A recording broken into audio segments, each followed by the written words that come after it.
All right, hey everyone. So, in this session, I want to tell you about our next in person retreat, which will be in Bali, Indonesia in mid October. The exact dates are October 8th to October 15th, 2023. Uh, and the theme of this retreat will be manifesting the life of your dreams. Manifesting the life of your dreams. Now, this is the same theme that we did this past March in Bali. The only difference is this time I'm giving you a bit more notice. You have a few months to plan for it instead of a few weeks to plan for it like the last time. So sorry about that. But the last retreat, week-long retreat we did, it was just incredible. It was unbelievable. It was life-changing for everyone, even for me. And that's why I'm so excited to go back again this fall in October. So we're going to do it again. And so what this theme is, manifesting the life of your dreams, is how do you manifest and create the life of the world around you and within you via the power of archetype. The power of archetype. And so when I say archetype, what I mean is the underlying pattern of your life, the elemental pattern that is the foundation and basically governing pattern of your life, basically since childhood, where we got childhood wounds and that affected our archetype, all the way through to now. And the fundamental question that we ask when we ask the question of how do I create the life of my dreams is what is the archetype of my life right now? What is the underlying elemental pattern of my life right now? And then, well, what do I like about it? And what do I not like about it? And then, how would I like to change the elemental pattern of my life, the pattern, the DNA pattern that governs everything in my life, how my relationships work, how my finances work, how my career works, how I talk to myself in terms of self-esteem or self-criticism. How would I like to change that? Okay. And then how do those changes, desired changes, determine the target archetype, the new archetype, the next archetype that I would like to move to from this? It's like a hermit crab moving from one shell to the next. Okay. And when we define the target archetype, we want to make sure we found the right one, right? Because we're going through all this effort to get you from archetype A to archetype B, and we want to make sure it's someplace you actually want to be, right? And then as you identify it, you start to inhabit it and transform and transmute your life toward that new archetype. This is a process, obviously. And this is the complete process that we will teach you the tools and methods for over 7 days in Bali, Indonesia, in October this year. Okay. So, what are some examples of this then? All right. So, for instance, when you think about what is the current archetype of your life, for example, are you the scapegoat of your family? Are you a people pleaser? Do you have issues with boundaries and feeling needy? Okay, I'm just going through a list of things that I've heard in these sessions that we've had over the past year. Are you the strong silent type, but feeling unappreciated? You're the provider of everyone, but you're unappreciated for everything you do for everyone around you. And you're the implementer. You're the operations expert extraordinaire. You have the magic wand that makes everyone's dreams come true. The very, very competent implementer of other people's dreams and visions, but never your own. And why is that? But that is your current pattern. Are you the strong woman warrior in business and personal life? And so successful and powerful. But then you find that in this current archetype, no one in your life actually turns around and takes care of you. And are you okay with that? Or are you the visionary, but you're a struggling visionary? Right? You have castles in the sky, all these great ideas, but you never make any of them actual concrete reality, right? You can't implement everything. It's all ideas. Or are you the successful hero, where you are successful in your life, very prestigious, money making, lucrative, wealthy, everything, but somehow on the inside, somehow strangely, inexplicably, you still feel unhappy and unfulfilled in your life. Why is that? Right? What is the underlying pattern that creates this phenomenon within you? Uh, are you the guardian of a cause, right, for the protection of animals or children or the environment, but struggling to make progress and make this cause that you campaign that you care about in your life move forward? Right.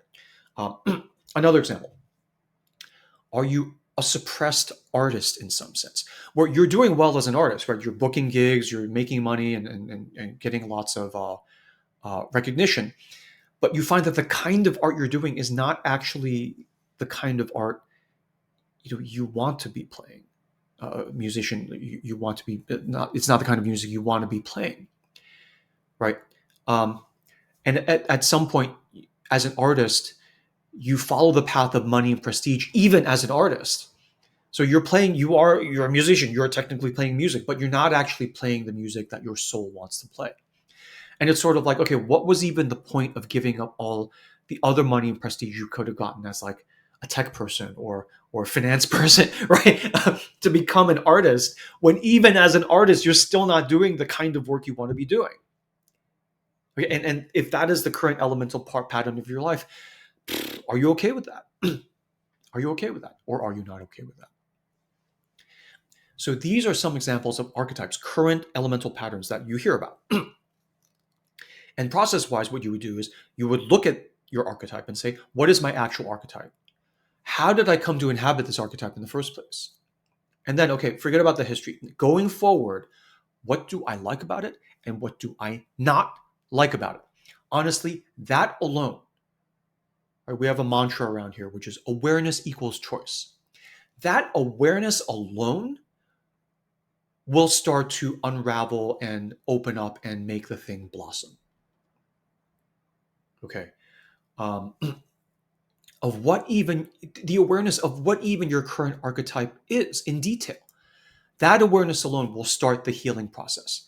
Even if you don't come to Bali, if you like on your own figure out what your current archetype is fully and you nail it in detail, that alone will start the healing process. Okay. So in Bali, we will start with that on day one. That's only day one. Okay, but since I've got you for 7 days, we will only start with that.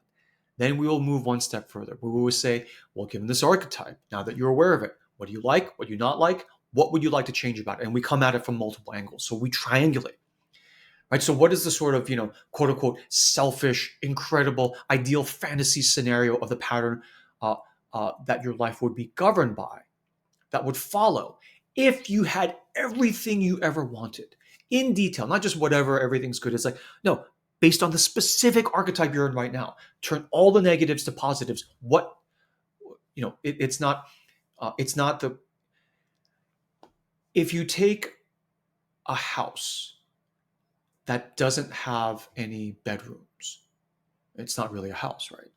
A house with no bedrooms and no bathrooms. And you're like, that's what I don't like about my current archetype. And you changed it. So it's not a house, it's like a warehouse, right? So my current archetype is warehouse, right? And you change it and you added bedrooms and bathrooms. Then we ask, what is the new archetype? Now that you've changed it, it's not a warehouse anymore. What is it? Is it a townhouse? Is it a mansion? Is it a chateau? What is it? Okay, so we detail in detail what is the target archetype that you want to move forward. You change it. You're still in the warehouse now, but you've changed it to this like mountain chateau. So the new archetype in this ridiculous example is mountain chateau. Once we identified it, we lock on target, and then we begin a process of starting to inhabit the next archetype, to move and transmute toward that next elemental pattern. Okay, and that's we teach you the tools on how to do that when we're on Bali together. The beauty is, we will learn all the tools over the course of our 7 days together. But once you've done it, you will have this skill forever. What that means is, once you reach the mountain chateau, that next archetype, that is not the end. You will get there. And then if you want, only if you want, because you have the tools, nobody can take it away from you. You'll do the same process again. So now I'm in this mountain chateau. I've been living here for 6 months now. Yeah, I like it. It's real. It's way better than the warehouse. I like it. It's fabulous. But even then, you can ask the same questions. What do I like about it? And now that I'm here and I've felt it and I've lived in it, what do I not like about it? And then you do the whole process again, right? And then you move to the next thing, even beyond the mountain chateau. This is a super powerful lifelong process where you achieve the life of your dreams. Because maybe you're like, even half the mountain chateau would be mind blowing. It's like, we will get to the mountain chateau and then we will go beyond that. Only as far as you want. You stop anytime you want. So the real name for this retreat is actually living the life, manifesting the life even beyond of your dreams. But that doesn't sound as right. But that's actually what you will learn to do. You'll be able to do it in each component archetypal area of your life. So in each area of your life, your relationships and your family with your parents and siblings, in your work career, in your bliss, how you handle money, how you handle your body and your relationship with your body, body image wise, health wise. In each area of your life, there will be a governing sub archetype that is like the warehouse versus the mountain chateau. And in the retreat, we'll look at each one of those areas as much as you want. Right. If you're like, I just want to focus on money, I just want to focus on this, that's fine. And then we will identify the uber overall archetype that governs and sort of influences and flavors all the different areas of your life as well. Okay. And we will figure out what you like and don't like and change all of that to something you like even better. The group that we just had in Bali last March, it was unbelievable. I mean, there's story after story of the powerful transformations. And when people ask me questions, they're like, some people who are yourselves healers, right? You'll ask me about, do I offer trainings and certifications and my method? I'm not ready to do that yet, but the root of many people's questions is, okay, Artie, you're teaching all this stuff. What do you actually do right now in your own life every day? My answer is, this archetypal manifestation is what I do in my life every day. This is how I do it. Right? I do healing, I do bliss, but at the highest level, archetypal manifestation is how I run my own life. And I've got to tell you, I'm living a life beyond my wildest dreams. Okay, I mean that's so I have incredible bliss and enthusiasm to teach this to people, but it's very hard to teach online. And doing it on Bali, it's like in person on the energy vortex that's the island of Bali. It is just unbelievable. Okay, so now questions. The number one question I get with something like this is, oh my gosh, this sounds so aspirational, Artie. This sounds incredible. But do I need to be healed first before I can do this? What's the prerequisite? The answer is no. There's no prerequisite. When you start to create, when you start this process of manifesting the life of your dreams, we're looking at how our lives now are now, what we like and what we don't like. So in that process, things will come up. Wounds from the past, from your childhood, will come up. So the manifestation process is an intrinsically healing process. You don't need to do other healing before this. This is healing. It bakes in the healing. It bakes the healing in the process itself. Right. So the idea that I need to fix myself before I can actually do the things I want, this itself is a kind of wound, an archetypal wound. Right. Thinking that you're never ready. You need to do something else in order to be ready for the main thing. Total bullshit. Okay. And when you come on Bali, if that is your starting archetype, we will heal through that. Right? So if you have more questions, you can email me with your own specific scenario. But the overall take is that if there is healing work that needs to be done, it will come up during the week. If there is bliss work that needs to be done in order to manifest the life of your dreams, it will come up during the week. Right? Archetypal manifestation encompasses both healing and bliss, no matter where you are in the cycle in between healing, bliss, and back again. Right? Another way of saying this is that this kind of archetypal manifestation is already healing. Right? Healing is like an applied form of archetypal manifestation. Bliss is also an applied form of archetypal manifestation. But on Bali, we'll be teaching you the overall principles of basically the entire thing. Like everything I do is a kind of way of life. Okay. Another question I get is, why Bali? Right. So for me, Bali is an unbelievably special place on the earth. It's predominantly Hindu. There are temples every other block, right? This is an island in the middle of this larger Muslim nation of Indonesia. And because of its history, it is this Hindu island in the middle of a Muslim, of technically Muslim nation, right? So long story short, Bali is a kind of energy vortex. It is a special place on the earth where like spiritual energies, muse energies are particularly powerful and concentrated. So when you are physically on the island and in the safe, sacred space of the resort and the sacred space we will create in the retreat, and we're doing healing, bliss, and manifestation work, there is just this powerful, powerful amplification, combination, confluence, perfect storm of golden threads and rivers of bliss, and things tend to accelerate very, very powerfully. It is an intense cooking pot experience to do a retreat in sacred space on manifestation on Bali in the very special retreat center that we've selected. When you encounter the nature, the temples, the people, the culture, the statuary, the myths, the ocean, um, just being on that kind of land and in that energy, it is just unbelievable. Now, the physical resort will be on itself. We will be on a beach resort that is more catering to Western tastes because I want to make sure everyone's fully comfortable. The service is 5-star, Wi-Fi, sort of full spa, massages, mani pedis. Everything is absolutely excellent. We'll also do a couple of excursions to local temples, and you'll get more of the sort of local feel of the place. Full spa there, hair treatments, massages, mani pedi, everything. And all of this will serve to contain you and nurture you and accelerate your insights, reflections, progress, and manifestation creation, right?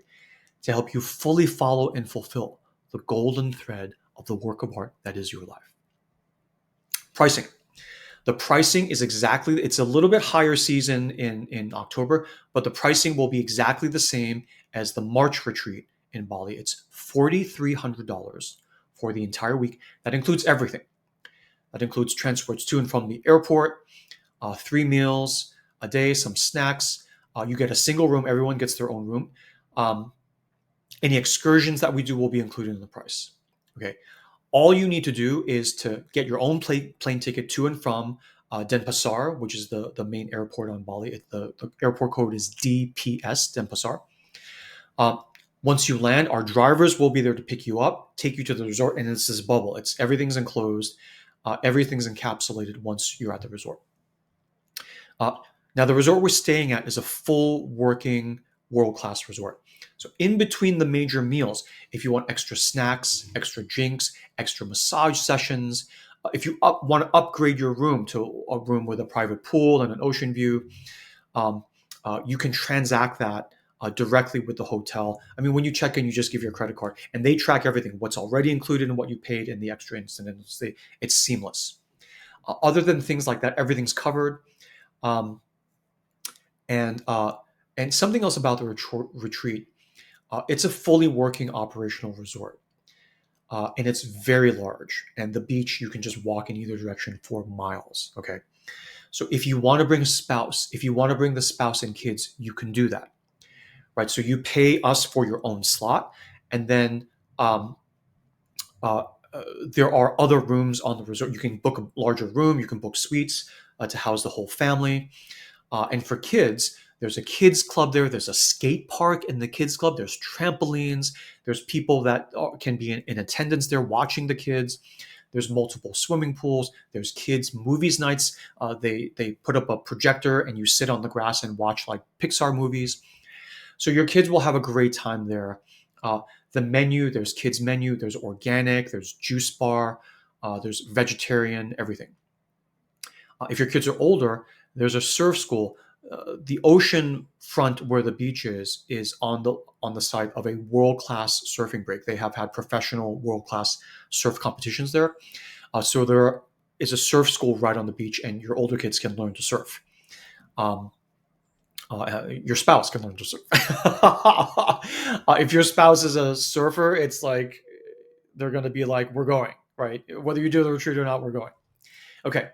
So the daily tempo, basically the way that the daily sort of schedule of the days will be, When you arrive, our drivers will pick you up. We'll get you checked in.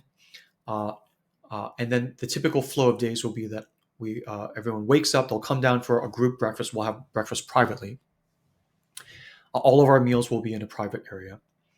Uh, we will offer some optional morning yoga if you want. You can just go for your own walk on the beach to let everything settle in your body. And then the first session of the day will start around 9 or 10. We'll start with group dream reading and then move right into the day's sessions. The beauty of doing dream reading in person. So if you've done dream reading with me or heard about it, it's usually online. Here, it's in person. We're sitting with our drinks, our sort of juices, and you're telling me your dream in front of everyone in person, and I'm reading your dream on the spot. It's a very powerful experience. If you're like, well, but I don't remember my dreams, am I going to get value? The outer reflects the inner. So other people's dreams count for you as well. It's very intense. And typically by day 3 or 4, everyone is having dreams. People are bounding into breakfast going like, oh my gosh, I had a dream. All right, have a seat. Let's hear it. Right? It's so fun. It's so hilarious when that happens. And it happens to everyone. Okay. Then we'll have our morning session. We'll break for lunch. Afternoon, we'll typically leave a lot of solo spa time so you can book your spa appointments in, beach time, massage time, maybe an excursion to a temple. And then at dinner, we'll gather and we'll have more Q&A time there as well. Okay, so it's a beautiful, very relaxed temple. And the reason we do it is because it's very intense, the content, the dream reading, the everything, the interviews. And then you need alone time just to walk around, stare at the wall, look at the ocean, and let things settle in. When you do interviews, you need to leave open time for the board member you're talking to talk back to you. Okay, so we leave a lot of open time for this to happen. And also, you're on Bali, to get massages, eat the food, swim in the ocean. So it's unbelievable. It's fantastic. Gowri, my editor, whom you may know from Live Sacred Space, will be there with us for the full week as well. She's just there as a friendly sort of helping us to hold space and generally being available to sort out, helping us coordinate, and just being there as an incredible resource. If you get a chance to sit with her and ask her stories about her own journey, it's just unbelievable. Okay. So that's it. If you have any questions, feel free to email me. The next step, if you're interested, email me immediately so we know we can sort of get a sense for the demand and soft reserve your spot. Spaces are obviously very limited for this. It will go quickly. But if you're interested, read through the terms and conditions. The thing about travel insurance, I can't enforce it. I would prefer you to have travel insurance in case, another pandemic, God forbid, breaks out or whatever. But if you don't get travel insurance, I can't stop you. But there's no refunds once you sign up, because we need to preserve the logistical, operational, financial integrity of the event, so that if you take a spot, you have to keep it, right. You can email me you email your written acceptance of the terms and conditions. Then we send you the link to register. Okay, and the extra bonus here is the first wave of people to register in the next few weeks. I will reach out to you via one-on-one email to ask you what your own specific personal goals are, your vision for what you'd like to get out of the retreat, and I will custom design, kind of design and customize the retreat a little bit to make sure your desires are met.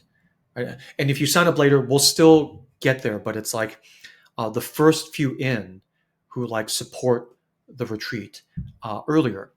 I'll intake your input earlier, and it will influence me over time. The sooner I hear it, the more it will sit with me and grow within me as well. Okay, so if there's something you're really burning to cover in this retreat, sign up immediately. Let me know immediately, and it will cook in me, and it will be more and more powerful when we actually meet. Okay, this is a very special treat. I don't know when we'll be doing this content and theme again. I don't know when we'll be doing a Bali retreat again. Athens last year will not happen again, right? And after 2 Balis this year, I don't know if we're going to do any retreats next year. It's not me. As you know, I follow the muse. So if the muse next year is no retreats, you're just hunkering down and doing everything online, that's what I'm going to do, right? So my guidance to people who are thinking about their retreat and not sure if they want to do it this time If this retreat is logistically cost prohibitive, just out of the question, then just forget it. Don't worry, don't beat yourself up. If it's just out of the question, just forget it. We will find some other way, another opportunity for us to engage will present itself. Okay. If you want to go, lock and load, ASAP, lock and load, let's go. Okay. If you're on the fence, okay, if you're on, I mean, do whatever ends up being right for you. But if you ask my opinion, if you're on the fence and you're like, the money's fine, I can make time in my schedule, but do I want to do this or wait for the next Bali retreat? Wait for the next Athens retreat? Don't wait, because I don't know what's going to happen, right? So there may be many other reasons why you may not be able to make it, but if money and schedule are doable and you want to do it, but you're on the fence, just do it. Just do it. um, uh, and if you're feeling a nudge, a call to do this, right? We had one woman in the last retreat which was like, I'm going, and I'm paying to bring my dearest girlfriend with me. And the dearest girlfriend, who had never heard of me, she just showed up, and she had one of the biggest transformations of the entire group. It was unbelievable. It was like muse. It was like divinely ordained. Okay, so these things often are presented to us, not exactly as a test, but they come to you as a very strong intuition. But it comes in the package with a little bit of resistance and logistical challenge, not as a test, but just to make sure you're flexing your conscious muscles to push through not brute force. If you have to brute force to come to the retreat, don't come. But it's just to push through a little bit to get you to consciously, explicitly say, yes, I'm coming, and not just going passively with the flow. Because the muse is like, I will help you 80% of the way there, but this is a partnership, sister. It's like I need to make sure you're on board as well. You need to push a little as well. So typically this intuition presents itself. You're like, oh my God, oh, but I have to reshuffle this. It's a little bit of resistance. I'm like, if it's just a bit of resistance as like proof of skin in the game, just push through. Right? Don't upend your life to come. Okay. But if it's a little bit of it's a sign, just push through it. If you're feeling on the fence, I would encourage you just to push a little bit to make sure you can make it there. And sooner the better, because I want to hear what you want to work on, so I can sit with it longer. And again, if it's completely out of the question, don't worry, forget it. The signal is not strong enough right now. It'll be somebody else, other thing with me or somebody else that will get you to. So don't have FOMO, fear of missing out. But if you're on the fence and close, push it a little. Push it a little. Okay. Okay. So that's it. I'm so excited to do this again and with everyone who's going to be at this next one. If you have any questions at all, just email me. You have my email. Let me know what you're thinking. If you want to brainstorm with me, email me. We'll brainstorm together. Okay. Thank you so much. Good job. And I will see you soon. Thank you.